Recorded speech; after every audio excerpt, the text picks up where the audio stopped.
पद परिचय का टॉपिक शुरू करते हैं। इससे पहले मैंने आपको संज्ञा और सर्वनाम का पद परिचय समझाया था, आपको वीडियो मिल गई होगी। उसके आगे और कुछ रह गया है, उसे आपको इस वीडियो में कंप्लीट करा देते हैं। तो सुनिए, पद परिचय मैंने पहले वीडियो में बताया था आपको 2 अंक के आता है। उसमें लगभग 5 बिंदुओं के पद परिचय करने पड़ते हैं। उनमें से हमने आपको संज्ञा और सर्वनाम के पद परिचय के बारे में जानकारी दे दी। आज अपना अगला टॉपिक है विशेषण पद परिचय। तो विशेषण के पद परिचय में हम इन 5 बिंदुओं का उल्लेख करते हैं, 5 का।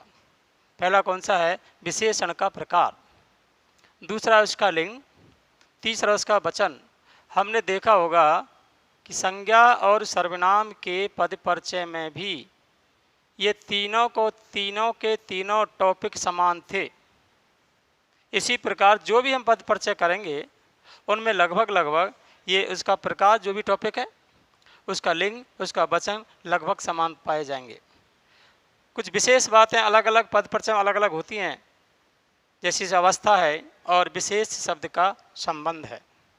इस पद परिचय को समझाने से पहले आपके सामने समस्या आती हैं, उनके बारे में आप विचार कर लेते हैं। पहली समस्या आती है कि आपको विशेषण की पहचान करने में ज़रा दिक्कत आती है, और दूसरी समस्या आती है कि अवस्था शब्द क्या है। हिंदी की दृष्टि से इसके बारे में आपको नॉलेज कम है, तो इस पद परिचय करने से पहले इनके बारे में थोड़ी जानकारी कर लेते हैं। तो देखिए, विशेषण, आप सबको विदित है कि जो शब्द संज्ञा या सर्वनाम की विशेषता बताते हैं वे सब विशेषण कहलाते हैं।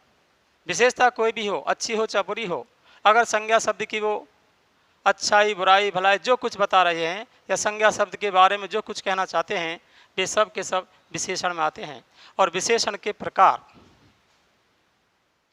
क्योंकि विशेषण के प्रकार इसलिए कि आपका पहला टॉपिक विशेषण का होगा, उसमें विशेषण के प्रकार आपको लिखने पड़ेंगे। इसलिए हम आज पहले विशेषण के प्रकार के बारे में आपको जानकारी बता देते हैं। नंबर 1, गुणवाचक।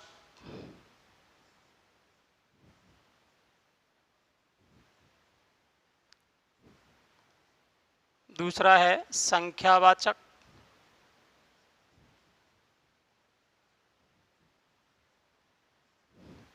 तीसरा है परिमाणवाचक।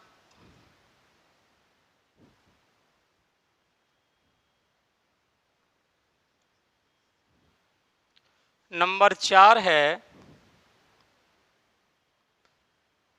संकेतवाचक।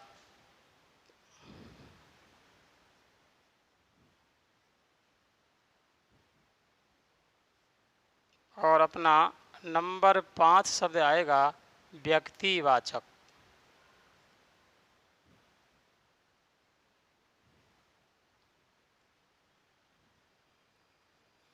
विशेषण का जब पद परिचय करेंगे तो सबसे पहले विशेषण के प्रकार लिखने पड़ेंगे, और प्रकार ये 5 हैं।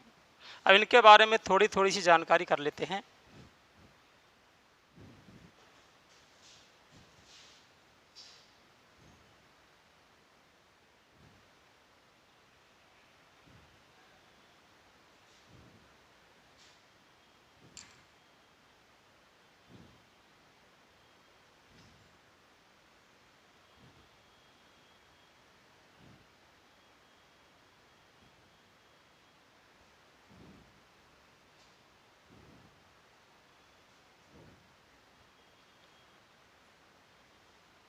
गुणवाचक विशेषण के बारे में, ऐसे शब्द जो किसी संज्ञा या सर्वनाम के गुणों का बोध कराते हैं वे अपने गुणवाचक विशेषण कहलाते हैं। सरल पहचान के लिए यदि हम किसी रंग का नाम लिख दें, रंग का नाम, कोई भी रंग का नाम, काला, सफ़ेद, पीला, नीला, तो जितने भी रंग हैं वे सब के सब गुणवाचक विशेषण में आ जाएंगे। जैसे काला घोड़ा, देखिए घोड़ा अपना संज्ञा शब्द है, इसकी ये विशेषता बताई जा रही है, मतलब उसका रंग है अलग से, गुणवाचक हो जाएगा। अच्छा लड़का, सुंदर लड़का, जो भी है। अब आता है हमारा संख्यावाचक में, आपको सबको विदित है कि संख्या भी हमारी दो प्रकार की होती हैं। एक तो होती है अपनी निश्चित संख्या,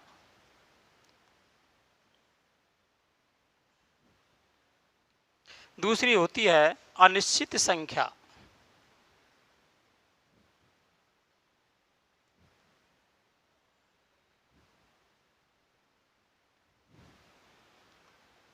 निश्चित संख्या सरल है, जिनको हम गिन सकें, जैसे 1 2 3 4 जो भी संख्या 100 200 1000 500।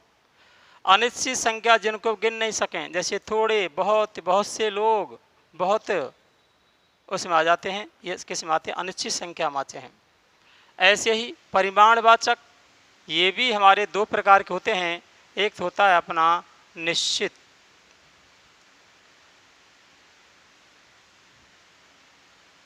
परिमाण,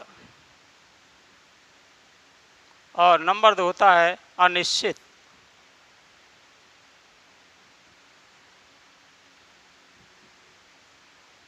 परिमाणवाचक, इनके बारे में भी जानकारी कर लेते हैं कि निश्चित परिमाणवाचक, अनिश्चित परिमाणवाचक क्या क्या होते हैं।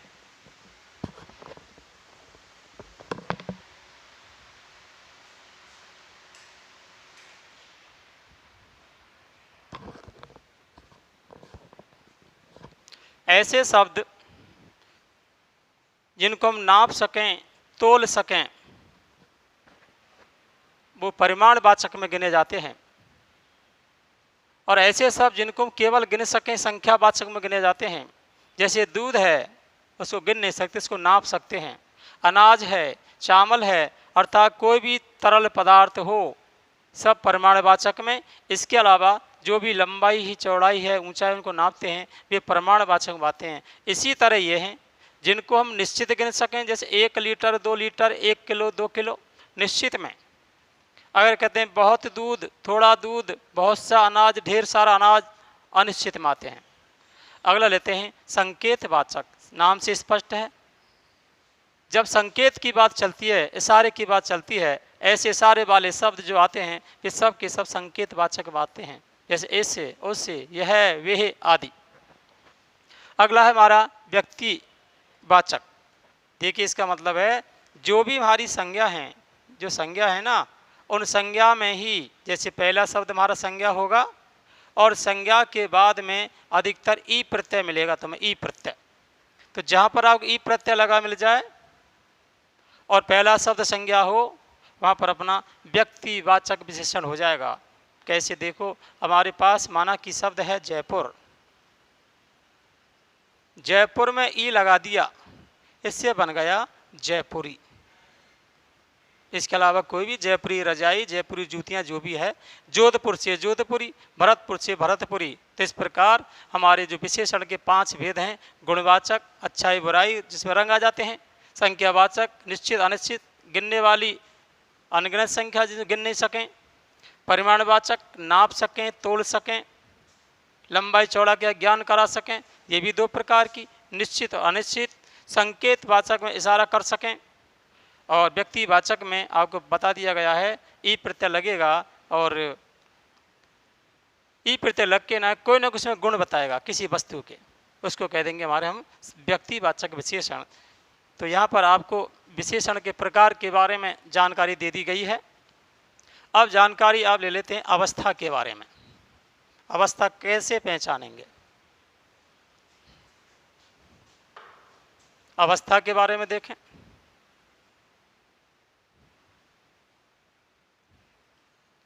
हिंदी में किसी भी वाक्य में अवस्था 3 प्रकार की होती है। पहली अवस्था को कहते हैं मूलावस्था,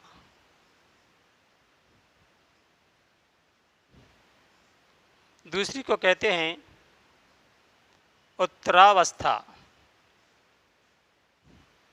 तीसरी को कहते हैं उत्तमावस्था।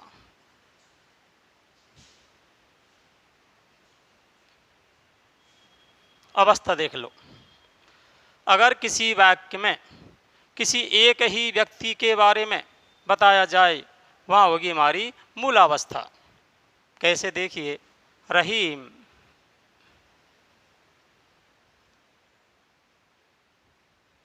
एक छात्र है, हो गया टॉपिक।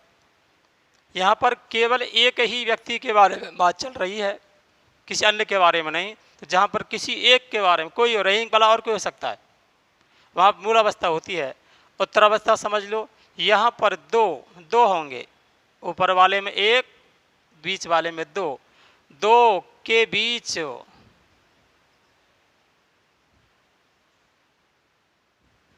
तुलना या कोई समानता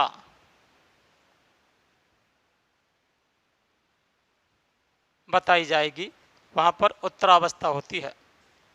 कैसे, देखिए उदाहरण देखो इसका। रहीम का ले लेता हूँ, रहीम करीम से सुंदर है। देखिए रहीम और करीम में कोई ना कोई तुलना बताई जा रही है। जहाँ तुलना बताई जाए, समानता बताई जाए, वहाँ पर उत्तरावस्था होती है। नंबर 3 की बात कर लेते हैं। उत्तमावस्था। इस अवस्था में किसी एक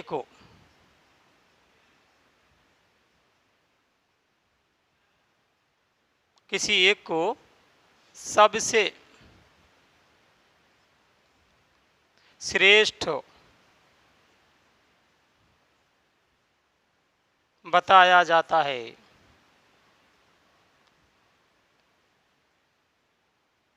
बहुत से लोग होंगे, बहुत से नाम नहीं दिया होगा, लेकिन एक के बारे में ही बात करी जाएगी, और बात भी कैसी, उसको सबसे श्रेष्ठ बताया जाएगा या फिर सबसे निम्न बताया जाएगा।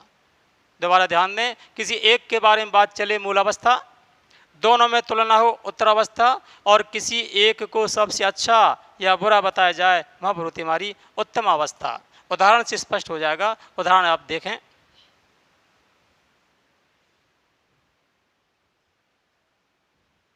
सोनम कक्षा में सबसे श्रेष्ठ है।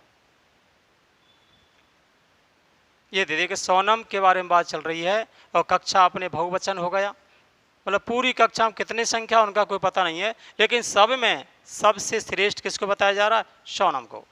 तो अब आपकी समझ अवस्था आ गई होगी। तो अब विशेषण के पद परिचय का नियम चला देते हैं, क्योंकि आपको दिक्कत आती विशेषण प्रकार में और अवस्था में। लिंग और वचन तो आप पहचान लेते हो, और विशेष ये बड़ा सरल है। जब टॉपिक शुरू होगा ये तो बड़ा सरल है, इसमें जल्दी समझ में आ जाएगा। अब उदाहरण देखते चलें आप।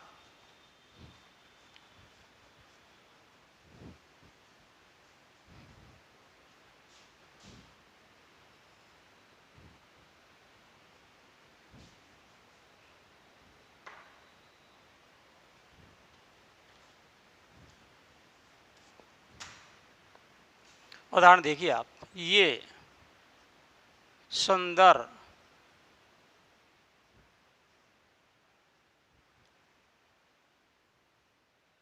खिलौने मुझे दो।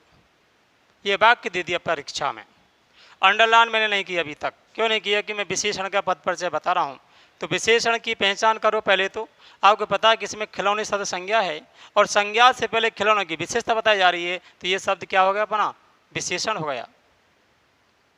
अब विशेषण का पद परिचय कर लेते हैं। जो भी शब्द रेखांकित हो उत्तर देते समय उसी शब्द को नीचे लिखेंगे,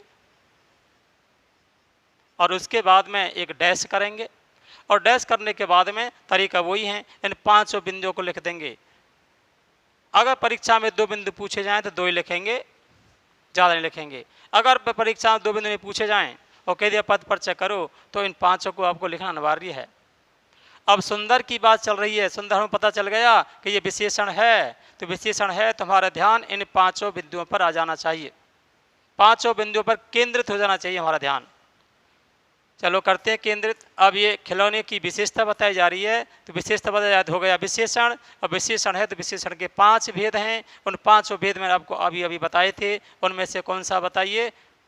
क्योंकि ये खिलौने की सुंदरता बता रहा है, मतलब गुण हो गया, तो ये हो गया अपना गुणवाचक विशेषण।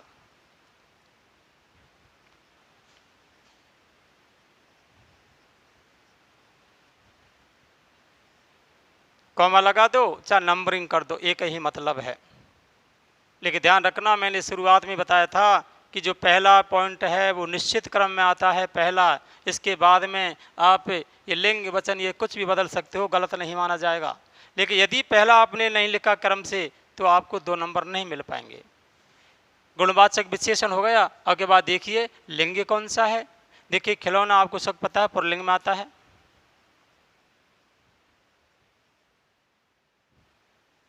ऊपर रा लगाना मत है, गलत हो जाता है, क्यों बोलते हैं पुल्लिंग, जबकि पुल्लिंग शब्द होता है। कौमा लगाइए। इसके बाद में आपको वचन सुंदर खिलौने ने, बताओ एक वचन है कि बहुवचन? खिलौना होता तो एक वचन, ये शब्द है खिलौने, इसलिए क्या है ये बहुवचन।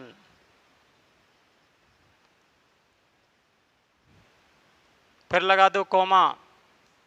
यहाँ तक हो गया अपना प्रकार हो गया, लिंग हो गया, वचन हो गया। अब आती अवस्था की बात। तो अवस्था की मैंने आपको भी जानकारी दी थी कि किसी व्यक्ति के बारे में एक दो या सबसे बढ़िया के बारे में बात चले अवस्था होती है। अगर किसी व्यक्ति के बारे में बात नहीं, अवस्था होती नहीं है, तो एक इसमें कोई व्यक्ति की बात नहीं है, इसलिए अवस्था है ही नहीं। तो अवस्था है नहीं तो इसको हम लिखेंगे भी नहीं। इसको आ जाओ विशेष शब्द का संबंध। ये बड़ा सरल है कि जिसका हम पद परिचय कर रहे हैं उसके ठीक पीछे वाला शब्द लिख देते हैं। सुंदर का कर रहे हैं पद परिचय, ठीक पीछे कौन सा है? खिलौने, तो लगा दो यहाँ पर खिलौने।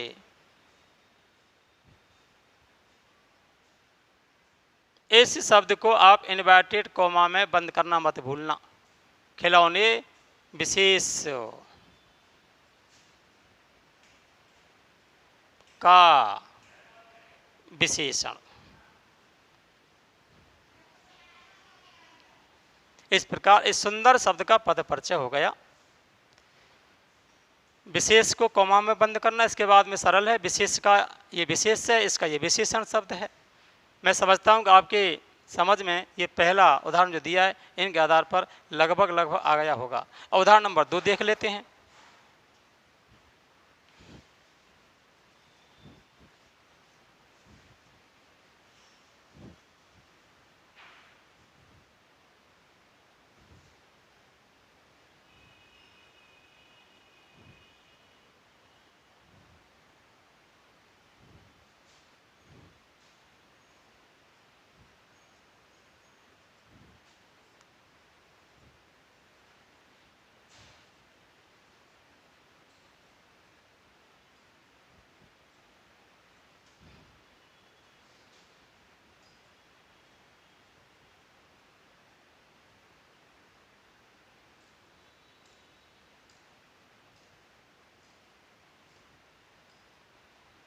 श्रेष्ठ पुरुष इन बातों पर कम ध्यान देते हैं।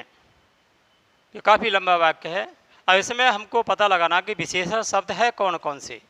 तो देखो पहला तो जानकर हो गई, पुरुष की विशेषता बताई जा रही श्रेष्ठ, बातों की विशेषता इन और ध्यान की विशेषता कम। तो 3 हमारे शब्द आए विशेषण के। अब तीनों का हमको पद परिचय करना है। तो सबसे पहले जिसका करना है उसको लिख लेते हैं। परीक्षा में 3 अंडरलाइन आपको नहीं आएंगी, वहाँ कम 2 आती हैं अधिकतम, या फिर 1 आती है। अगर 2 आएंगी अंडरलाइन तो आपको 2 पद परिचय पूछेगा, किन्हीं 2 शब्दों का पद परिचय करो। यदि 1 आती है तो आपको संपूर्ण लिखना पड़ेगा, ये पहचानना पड़ेगा आपको है कौन सा। यहाँ तो लिख रखा है मैंने विशेषण सब चल रहा है, विशेषण का परिचय है, परिचय लिखा नहीं आएगा। वहाँ तो आपको ऐसे ही लाइन आएगी, अंडरलाइन दी होगी, आपको फिर ध्यान करके सोचना पड़ेगा ये विशेषण है, संज्ञा है, सर्वनाम है, अव्यय जो भी है। अब श्रेष्ठ का कर लेते हैं पद परिचय। देखिए वही तरीका अभी बताया था, जो शब्द है उसको लिख लेंगे ठीक ठाक, इसके बाद डैश करेंगे, अंडरलाइन भी कर देना चाहे छोड़ देना, इससे कोई मतलब नहीं है, लेकिन यहाँ डैश करना जरूरी है। अब विशेष हमको पता चल गया कि ये शब्द विशेषण है। विशेषण है तो आ जाइए लौट की सारणी पर। सबसे पहले लिखेंगे विशेषण का प्रकार। अब देखिए ये पुरुष के गुणों के बारे में बात कही जा रही है, तो सीधी सी बात है ये अपना कौन सा हो जाएगा? गुणवाचक विशेषण हो जाएगा।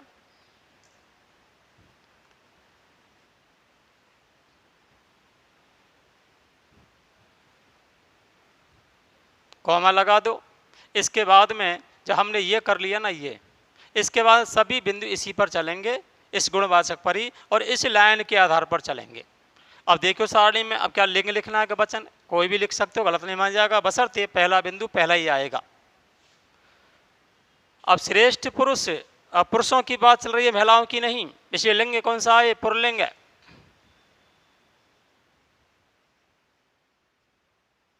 कॉमा लगा दो। इसके बाद में लिखेंगे वचन श्रेष्ठ पुरुष इन बातों पर।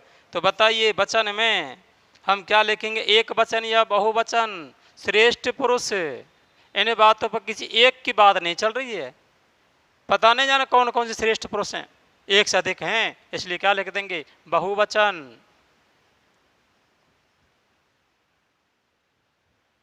एक बात ध्यान रखना, आप सीनियर क्लास में पढ़ रहे हो, पेपर दे रहे हो, लेकिन कभी कभी अधिकतर बच्चे ऐसा लिखते हैं, लेकिन कोई कोई बच्चा छात्र इस बहु को ऐसे लिख देता है।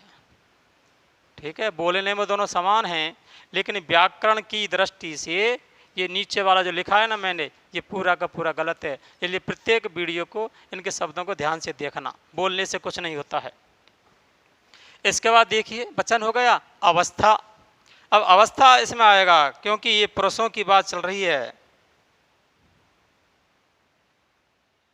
बताइए श्रेष्ठ पुरुष इन बातों पर कम ध्यान देते हैं, तो श्रेष्ठ पुरुषों की बात चल रही है, अर्थात पुरुष की बात चल रही। पुरुष है तो बहुवचन शब्द, लेकिन यहाँ पर एक के लिए आया है। किसी एक के बारे में बात कही जाए तो अवस्था कौन सी होती है? अभी बताया था मैंने, मूलावस्था।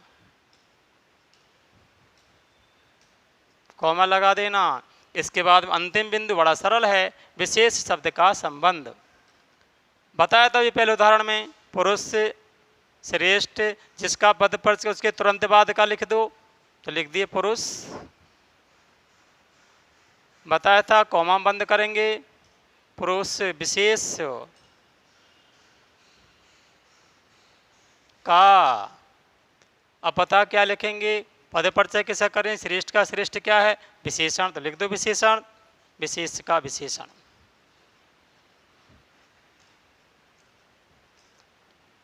लगा देंगे पूर्ण विराम। कॉमा लगा लगा के लिख सकते हो, और जैसे नंबर 1 नंबर 2 लिखा ऐसे लिख सकते हो, दोनों का अंक समान है। नंबर लिखने से या कॉमा लगाने अंकों पर कोई प्रभाव नहीं पड़ेगा। अगला देखें,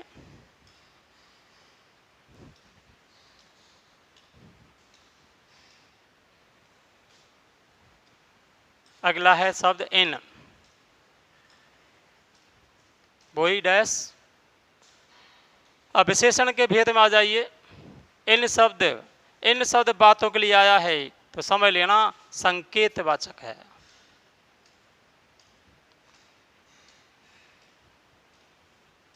संकेतवाचक विशेषण। कॉमा लगा दो। यहाँ तक यदि आपका पहला बिंदु ठीक है ना, सही बैठ गया, तो समझ लेना आपको 2 नंबर पूरे मिल सकते हैं। यदि पहले में कहीं ना कहीं गड़बड़ हो गई तो नंबर नहीं मिलेंगे। क्यों नहीं मिलेंगे? कि लिंग वचन को तो छोटे छोटी क्लास के बच्चे भी जानते हैं।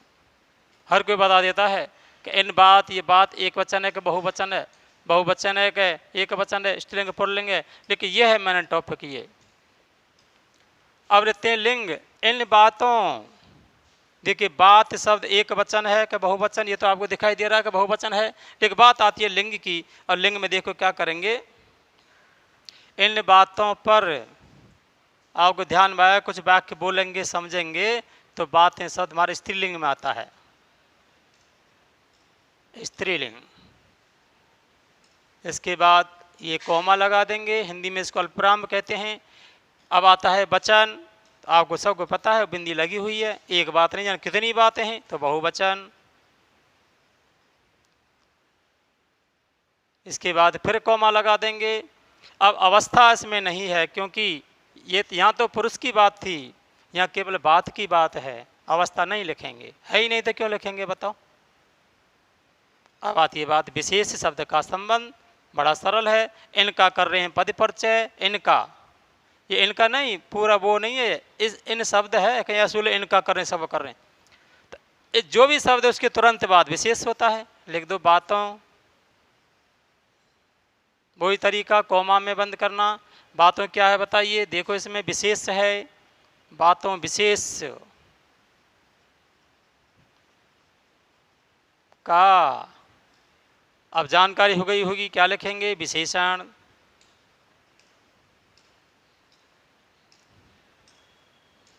ज़्यादा कठिन तो नहीं है।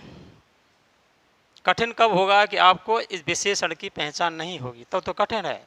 यदि ये आपका पहला पॉइंट क्लियर है, बिल्कुल पूरा का पूरा क्लियर है, 2 नंबर आपके ये मानो बड़े सरल हैं। 2 लाइन लिखने के ही 2 नंबर मिल जाएंगे आपको। अब कम का ध्यान दे लेते हैं, कम शब्द का।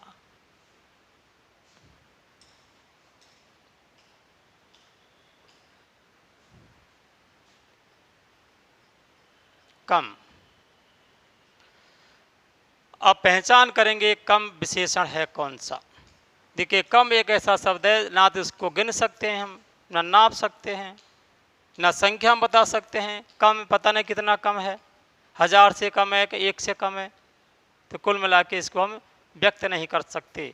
तो आपको ध्यान में आ गया, ये अनिश्चित है, अनिश्चित। अनिश्चित ध्यान में आ गया, लेकिन आपके सामने फिर समस्या, अनिश्चित संख्यावाचक है, अनिश्चित परिमाणवाचक है, ये भी समस्या आपको। मैंने बताया था जिसको गिन सकें वो संख्यावाचक, जिसको नाप सकें, तोल सकें, वो परिमाणवाचक, या उसको महसूस भाव में महसूस कर सकें, परिमाणवाचक। तो देखिए यहाँ पर कोई गिनती तो जिसमें चल नहीं रही है, ध्यान कोई संख्या गिनती वाला है नहीं, इसको हम अनुभव कर सकते हैं। तो ऐसे शब्द आते हैं परिमाणवाचक में। तो परिमाणवाचक में भी क्या बताइए, कम। अनिश्चित है कि निश्चित? जानकारी हो गई सरल, अनिश्चित है, तो लिखेंगे यहाँ पर अनिश्चित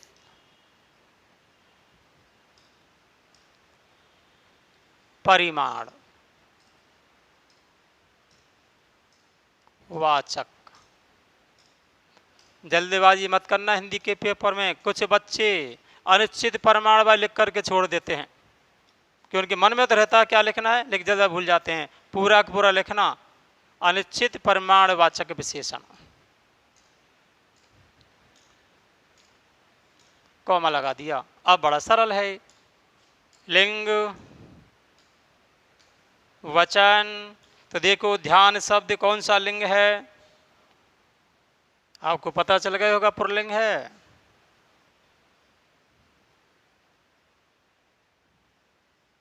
कॉमा, वचन। बताइए, एक वचन के बहुवचन। ध्यान शब्द केवल एक ही वचन है, बहुवचन नहीं है। फिर कॉमा, ध्यान कोई अवस्था नहीं, क्योंकि किसी पुरुष की बात चल नहीं रही है, इसलिए डायरेक्ट आ जाए किस पर, विशेष पर। अब तो आ गया होगा ना समझ में, ध्यान है इसका विशेष। ध्यान को वही कॉमा बंद करना मत भूलना, ध्यान विशेष का विशेषण। उदाहरण आपको 2 कंप्लीट हो गए। एक तीसरा उदाहरण आपको बता देता हूँ, इसके बाद में अपना जो पद परिचय का टॉपिक है ना, ये विशेषण वाला, ये अपना कंप्लीट हो जाएगा।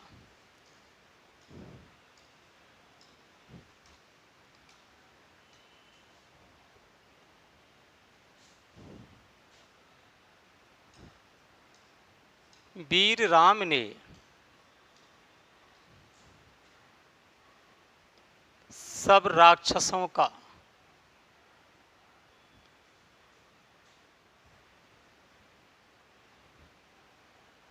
वध किया।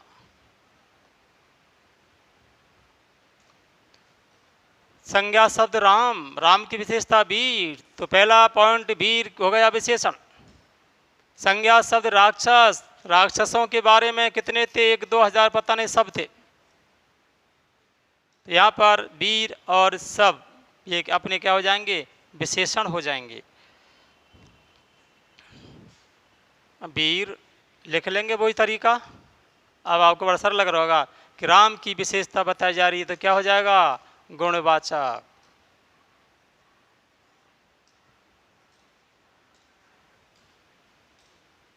कॉमा, लिंग, राम के बारे में बात चल रही है, पुल्लिंग।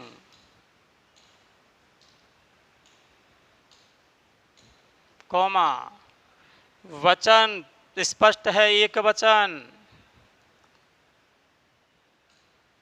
कौमा अवस्था इसमें है क्यों है कि राम के बारे में बात चल रही है, स्पेशल राम के बारे में, तो मूल अवस्था।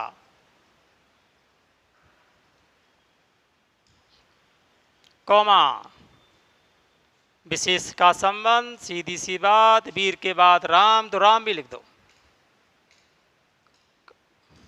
राम विशेष का विशेषण।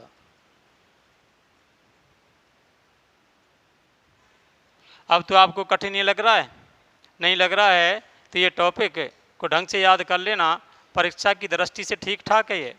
देखो अगला, अब सब का और कर लेते हैं सब। देखो अभी बताया था मैंने कम बातों वाला, वो ही सब है ये। सब राक्षसों का निश्चित गिनती नहीं है, अनिश्चित है।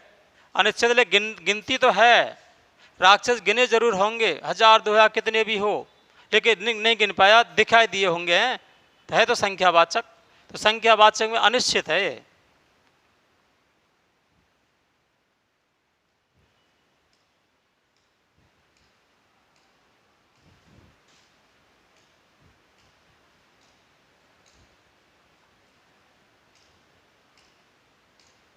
ये आपका पहला पॉइंट कंप्लीट है। तो अब तो बड़े सरल हैं सब। इसके बाद में लिंग आपको पता है, ये सब किसके आया है? राक्षसों के लिए। तो लिंग हो जाएगा हमारा पुल्लिंग। कौमा वचन आपको पता ही है, एक नहीं है सब हैं, तो बहुवचन। इसके बाद कौमा अवस्था, राक्षसों के बारे में बात चल रही है, राम के बारे में चल रही है, किसी तुलना किसी में हो नहीं रही है, या किसी एक को बड़ा छोटा नहीं बताया जा रहा है। तो राक्षस के बारे में बात यहाँ चल रही है, लेकिन राम के बारे में बात चली थी, राम ने इनका वध किया था। तो यहाँ पर राम की तो अवस्था थी, राक्षस अवस्था नहीं है, इसलिए अवस्था नहीं लिखेंगे। विशेष की बात करते हैं तो तरीका वही है, सबके बाद क्या है? राक्षस, कौमा बंद, विशेष का विशेषण।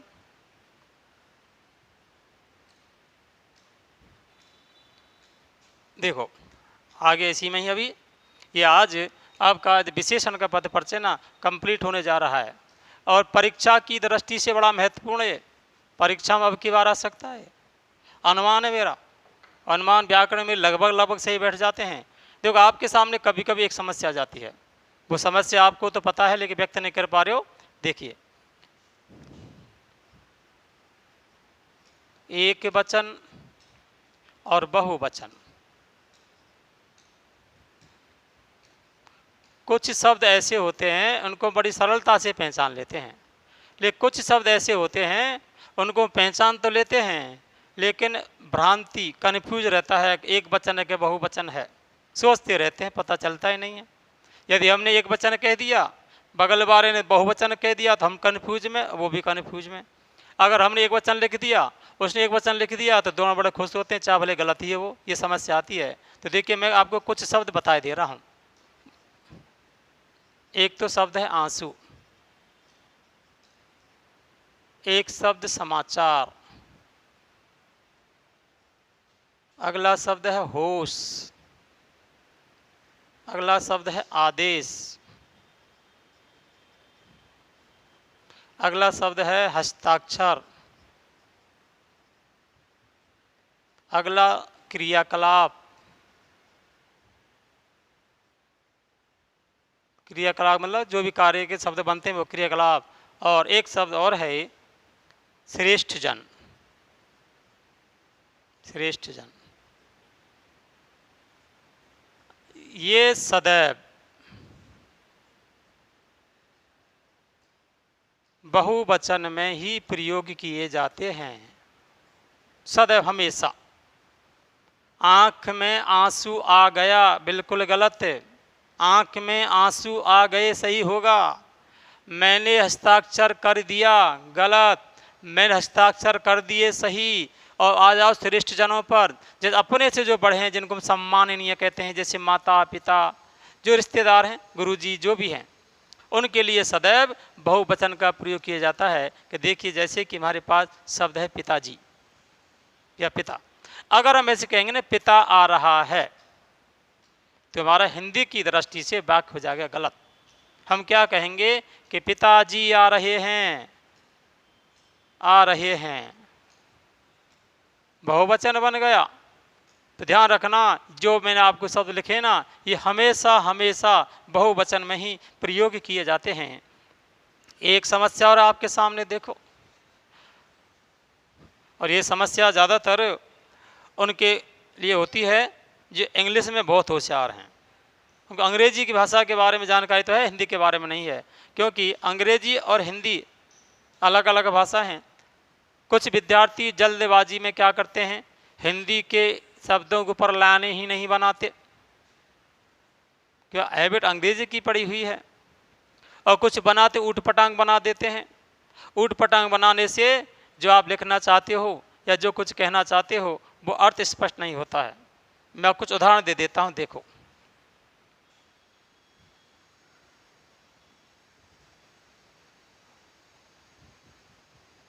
ये सिरो रेखा संबंधी नियम है, सिरो रेखा।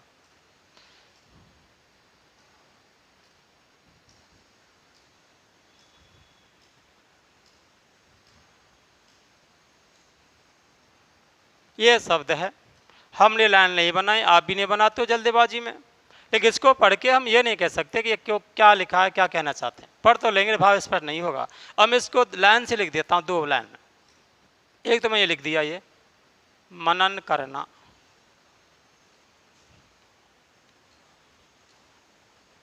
अच्छी बात है,